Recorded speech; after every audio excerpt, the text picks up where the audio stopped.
tey di 3 mai pendant du 30 mai au 3 juin association managers yi dañu amoon benn projet depuis nag yàgg na bu tuddoon conférence internationale des managers et entrepreneurs culturels ñuy dem di dem ba benn moment ñu gis ne projet bi mun nañ ko gën a jëmmal wala muy nekk juste benn journée de rencontre wala benn semaine wala benn 2 jours 3 jours nañ ko def benn une semaine de travail boo xam ne du ñëw rek nekk panel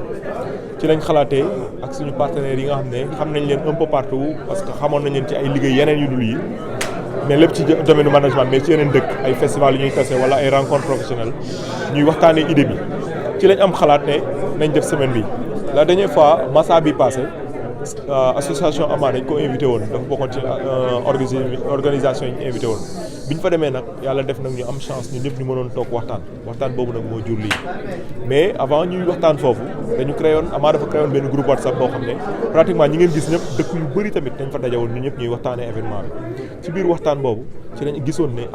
affaire bi jotoon na pour ñu teg ko yàlla may ñu nag chance ñu dem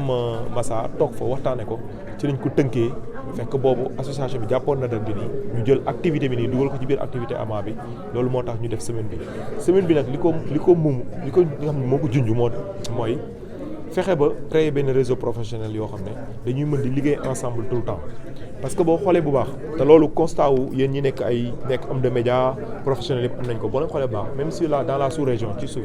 festival yi dafa gën di wàññeeku te des fois aussi beneen situation bu compliqué mooy des fois da ngay gis booy organiser difficulté charge yi dafa métti léegi l'événementiel coûte énormément cher da ngay gis jafe-jafe yi dafay bëri te groupe yi africains yi d'habitude amuñu ay groupe yu ndaw groupe yi dañuy bëri ay nit yooyu yëpp day nekk ay contraintes yu ñuy dund te ñun les managers ñoo nekk au cœur donc tey boo waxee événement boo waxee artiste boo waxee créateur rek wax manager donc ñun ñoo ciy gën a impacté parce que ñun ñoo nekk au cœur ñun nan la ñuy xool ba gën ko organiser te comme ñun ñëpp xam nañ ne artistes yi am nañu ay potentiel Afrique moom artistes am nañ potentiel donc opportunité de marché yi ni ñu koy saisir moo compliqué parce que problème yi dafa bëri mais xoolee baax problème yi ñu am ñun ñëpp bu ñuy waxtaan c'est la même chose booy wax ak ku nekk Guinée li ngay dégg c'est la même chose booy wax ak ku nekk France li ngay wax la même chose booy wax ak ku nekk Mali li ngay wax la même chose Cameroun ainsi de suite ay Côte d'Ivoire mais ñëpp donc dañ toog ñu waxtaan mais nag li ko rafetal mooy koo ci waxal ci ñoom da ngay gis ne yow ak ñoom yaa leen bokk li ngeen di wax li nekk problème ci yow moo lay problème ci ñoom donc d'accord woon nañ ne ñun ñëpp dañu war a toog waxtaan ñun Sénégal nag ñu oyofal leen ko peut-être AMA aussi moom gëm ko nekk ko fi di calculer metti woon na trop difficulté yu bëri woon na mais dañ ko gëm ba tey yàlla def ñu def ko donc ñi ngi sant yàlla ci loolu di leen remercier ñi nga xam ne ñëpp ñoom ñoo ñëw ci activité bi nga xam ne tey lañ koy jeexal liggéey bi nag yemul tey dañoo arrêté session de travail tey parce que budget bi dafa metti woon te attanuñu ko woon parce que ni ñu yaakaaroon ñëpp jotuñu ko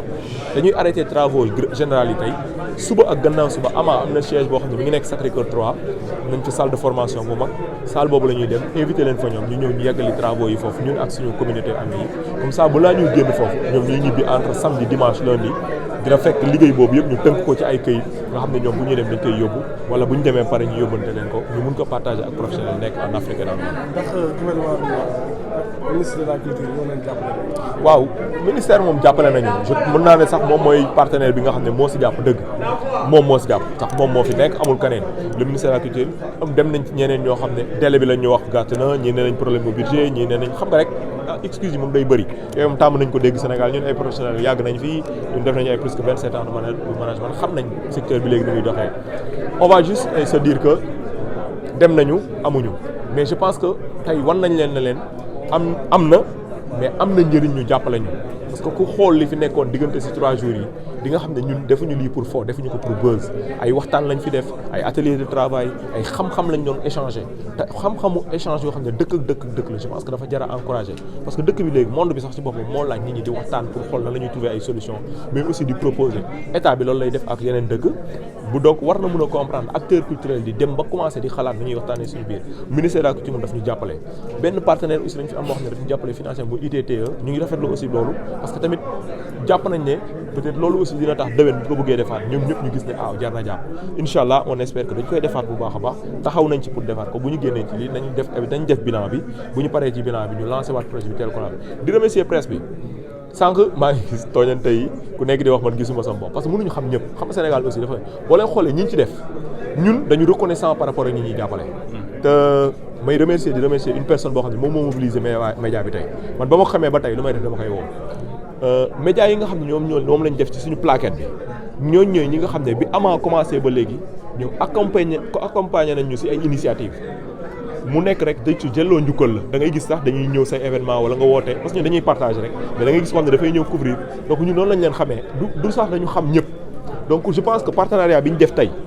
ak ñu def ko ak Buur Géwël te damay wax turam directement mu nekk nit koo xam ne nit ku man moo ma bëggal boppam te yàlla tax respecté ma bëgg ko aussi parce que man dama bëgg nit ku gëm boppam rek demal boppam man jàpp naa ko te du ma ko bàyyi te gëm naa ne lépp lu ñuy defati Ama la ñuy jël teg ko te dinaa ko invité bureau ñu ñëw ñu toog ñu waxtaan ci parce que aussi couverture bi dafa am solo mais nan la ñuy def ba ku nekk gis ci sa bopp ñu mën a liggéey bu professionnel lañu bopp parce que ñun li ñu bëgg mooy professionnaliser secteur bi comme artiste mënul dem ak sans média donc ñun te manager mooy nekk ci diggante bi il faut ñu defar diggante bi juste pour wax leen ne leen ñun dañu respecté média yi bokkoon na ci événement boo xam ne dañ ko pousse le 3 bi dañu waroon def pour la première fois benn dîner de gala boo xam ne dafa waroon am ay award pour la première fois ñu primer ay manager mooy manager yi nag ñi nga xam ne nag ñoo wane yoon bi parce que balaa nga wax génération bi da ngay wax métier fi mu jógee ñu génération ñoom Youssou Ndour ñu ñëpp xam nañ leen mais xamuñu ñu leen manager mais ñun ñi nga xam ne ñoo nekk ci milieu bi xam nañ leen te xam nañ li ñu fi def dañ leen war a manager dañ leen war a jox ay prix te loolu dañ ko repousser pour liggéey ci beneen façon boo xam ne ni ñu ko doon def mu simple bi dañ koy def mu nekk événement bu rëy comme corridor bi lañ ko bëgg def dañu bëgg mu nekk comme image yu corridor incha allah dañ koy song du yàgg dara bu ñu paree lii rek dañuy dem waxtaan nañ ci ak benn télé de la place muy TFM parce que TFM moo jàpp moom moo def spot yi moo def yëpp moo si gën a jàpp ci yeneen télé yi def na ci lim ci war def donc ñu dañ koy delloo njukkal ci loolu ñu dem waxtaan ak ñoom ci nan lañ koy defee mu nekk événement mu mel ni comme corridor et puis muy am chaque année mais pour wax la ñun ni ñu téye kon kii ci prix yi ñu prévoir dañu prévoir médias yi parce que manager yooyu bi ñu fiy nekk dafa woon ay hommes de médias yu fi nekk ku mel ni comme ay Maguette Wade musique traditionnelle tey bu ñu xamee ay Kiné Lam ak ñoom moom la woon am na tey ñu mel ni tey ay Michael Souma artistes yu bëri moo leen révélé ay Aziz Coulibaly ci musique urbaine musique ay rap affaire dans le temps moo fi nekkoon donc ainsi de suite pour bañ a wax turu ñëpp ay Moïse Ambroise Gomis ñooñu ñëpp dinañ jot ay prix te loolu la moo tax c'est parce que dañu bàyyi xel presse bi médias yi suñu ay partenaires lañ li ñuy def mënuñu def ñun ñoo koy defandoo ensemble